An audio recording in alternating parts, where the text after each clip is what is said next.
Barchaga salom. Bugun sizlar bilan Els kitobining xo'p, Intermediate Passage'dan 6 tekstni birgalikda bajaramiz. Boshladik. Assembly line. Ya'ni assembly line bu zavodlarda yig'ish jarayoni, yig'ish liniyasi. Xo'p, Henry Ford was a car builder. Henry Ford demak mashina yaratuvchisi. He was not the first to have the idea of the horseless coach. Demak, unga otsiz aravalar g'oyasi unga birinchi bo'lib kelmagan deyilyapti. The Germans Daimler and Benz had invited it, but he was the first to use the assembly line for mass production. Demak, nemis bo'lgan Daimler va Benz birinchi marta uni kashf qildi, ammo Genri judayam ommaviy mahsulot uchun ishlab chiqarish uchun yig'ish liniyasidan foydalangan birinchi inson edi. His Model T car was the first to be produced on the assembly line.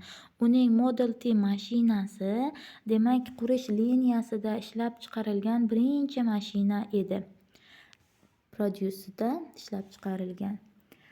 The new system cut the time in which the car was put together from 14 hours to 1 hour and 33 minutes. Demak, mashinalarni bir-biriga demak bu sistema mashinalarni bir-biriga bog'lashda ketadigan, bir-biriga ulashga ketadigan vaqtni qisqartirdi. Ya'ni 14 soatda oldin bo'ladigan bo'lsa, endi uni 1,5 soatga tushirdi deb aytilyapti. Eventually, the price of the car fell from $1,200 to $225. Demak, bu hattoki mashinaning narxini ham tushirdi. $1,200 mashinalar endilikda $295 ga tushdi deb aytilyapti. The car lacked certain luxuries, still it could be relied on and did not need much looking after. Demak, bu mashinada ma'lum bir hashamlar, ma'lum bir qulayliklar oz edi. Lekin shunday bo'lsa ham bu mashinaga yaxshigina ishonsa bo'lardi, rely on qilsa bo'lardi va unaqa ko'p qarash, e'tibor qilish talab qilmas edi. Soon the Model T became the people's car. Tez orada Model T demak xalq mashinasiga aylandi deb aytyapti.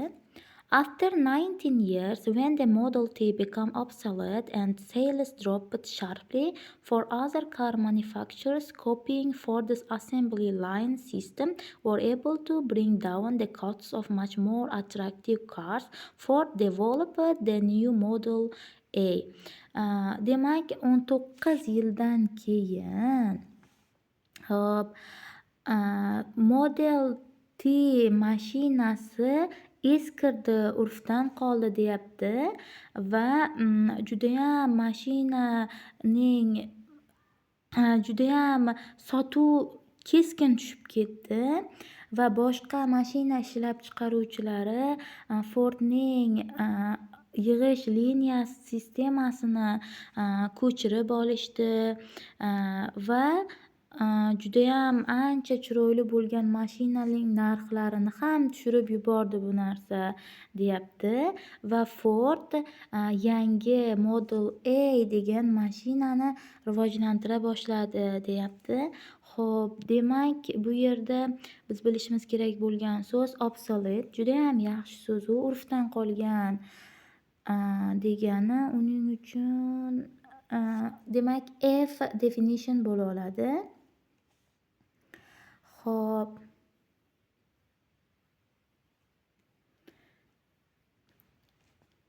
Demak, it too was the most inexpensive car in the market.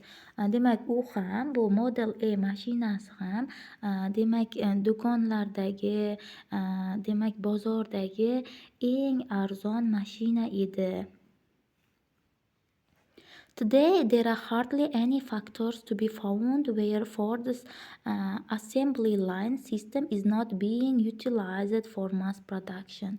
Bugungi kunda Xo'p, Fordning yig'ish liniyasidan judayam ommaviy mahsulot ishlab chiqarish uchun foydalanmayotgan birorta ham zavodni topolmaymiz deyapti. Bu degani judayam hamma zavodlar Fordning shu assembly line sistemidan foydalanadi deb aytilyapti.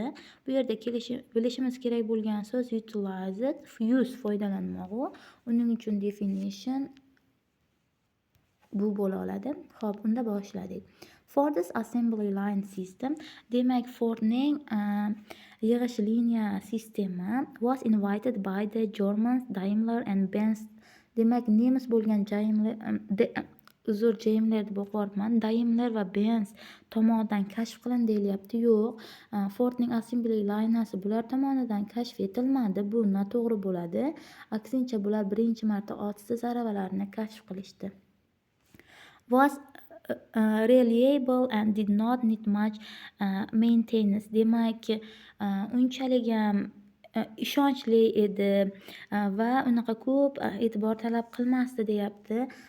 Bu assembly line haqidagi gap emas, bu aksincha Model T mashinasi haqida aytilgan edi.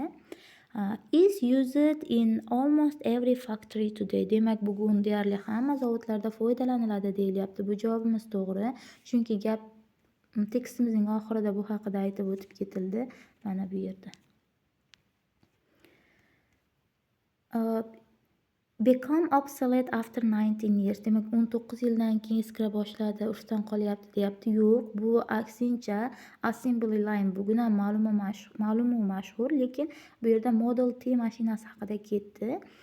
Could put a car together in 12 hours and 27 minutes. Demak, 12 soatu 27 minutga qisqartirdi deyapti. Yo'q, ular 1,5 soatga qisqartirdi aksincha 1 soat 33 minutga. Bunday vaqt umuman berilmadi tekstimizda. Henry Ford went bankrupt when sales of his Model T dropped. Model T'ning sotuvi juda ham tushib ketganda bankrot bo'lganligi haqida aytilmadi. Umuman u bankrot bo'ldimi, bankrot bo'lmadimi umri davomida aytilmadi. Introduced the system of mass production on an assembly line. Demak, demak yig'ish liniyasida juda ham katta mahsulotni ishlab chiqardi deyapti. Bu to'g'ri. Uzr, demak assembly yig'ish liniyasida juda ham katta production sistemasini tanishtirdi deb aytilyapti. Bu javobimiz to'g'ri. Made profits of only $295 on his first mass produced car. Demak, u shuncha foyda olganligi haqida aytilmadi. Aksincha $295 mashinaning narxi shunchaga tushdi deb aytildi, lekin uning olgan foydasi emas bu. Xo'p. Produced the Model T, which was the first car ever to be built. Xo'p, Model T'ni yaratdi, birinchi mashina bo'lgan deyilyapti, lekin birinchi mashina Model T bo'lmagan. Aksincha birinchi mashinani bular o'ylab topdi deb aytib o'tib ketildi. Keyin tekstda Model T birinchi mashina deb aytilmadi. Faqat assembly line'da ishlab chiqarilgan birinchi mashina deb aytildi, ya'ni monolinada. Worked in partnership with, yo'q, bular bilan hamkorlik qilganligi haqida tekstda umuman aytilmadi.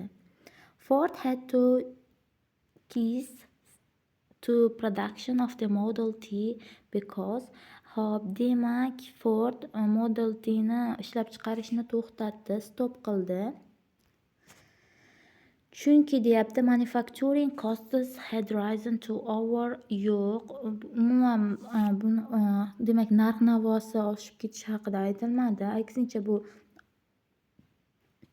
bunday son kelmadi.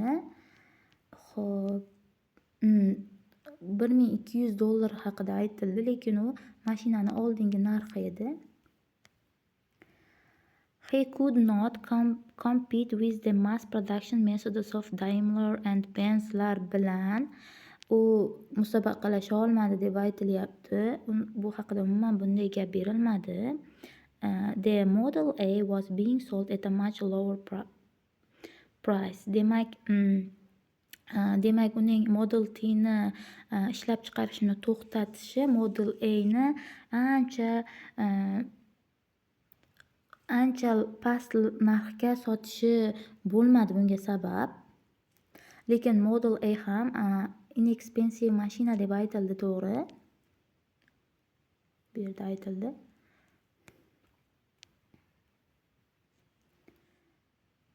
Xo'p, other manufacturers had copied its design. Uning dizaynini ko'chirganligi haqida Model T'ni umuman aytilmadi.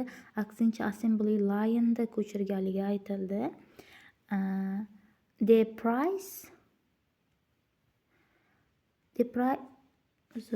price of more luxury car had dropped. Xo'p, demak, ko'proq demak, ancha judayam qulay bo'lgan, zamonaviy bo'lgan mashinalarning narxi ham tushib ketdi deyilyapti. Bu to'g'ri javob bo'la oladi, chunki bu yerda aytildi, mana. Darsimiz shu bilan tamom. Xayr, salomat bo'ling.